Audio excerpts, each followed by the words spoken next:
எல்லாம் இழந்தாச்சு, இனிமேல் துணிமணிகள் எதற்கு?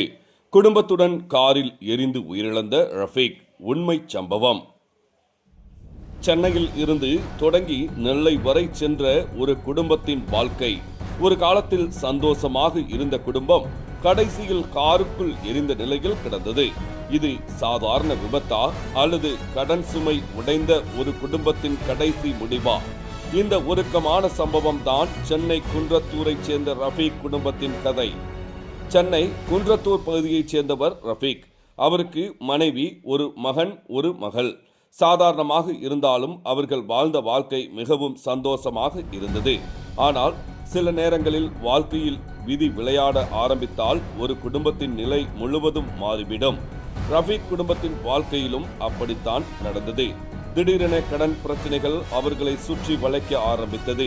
கடனாளிகளின் அழுத்தம் நாளுக்கு நாள் அதிகரித்தது. அந்த அழுத்தத்தை சமாளிக்க முடியாமல் ரஃபீக் ஒரு பெரிய முடிவெடுத்தார்.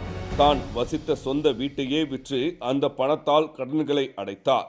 ஆனால் வீட்டை விற்ற பிறகு அவர்களுக்கு நிலையான வாழ்க்கையே இல்லாமல் போய்விட்டது. அதன் பிறகு ரஃபீக் தனது மனைவி மற்றும் குழந்தைகளுடன் ஒரு காரில் தான் வாழ ஆரம்பித்தார். கிட்டத்தட்ட 2 மாதங்களாக அவர்கள் ஒரே இடத்தில் இல்லாமல் ஒரு இடத்திலிருந்து இன்னொரு இடம் நாடோடிகளாக சுற்றி திரிந்துள்ளனர். ஒரு காலத்தில் வீடு இருந்த குடும்பம் இப்போது காரை வீடாக்கிவிட்டது.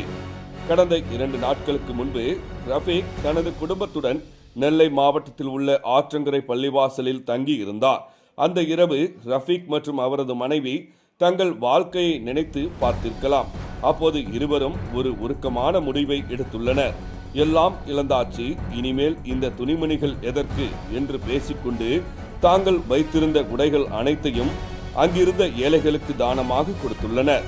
அதன் பிறகு ரஃபீக், அவரது மனைவி, மகன், மகள் அனைவரும் மீண்டும் அந்த காரில் பயணம் தொடங்கினர்.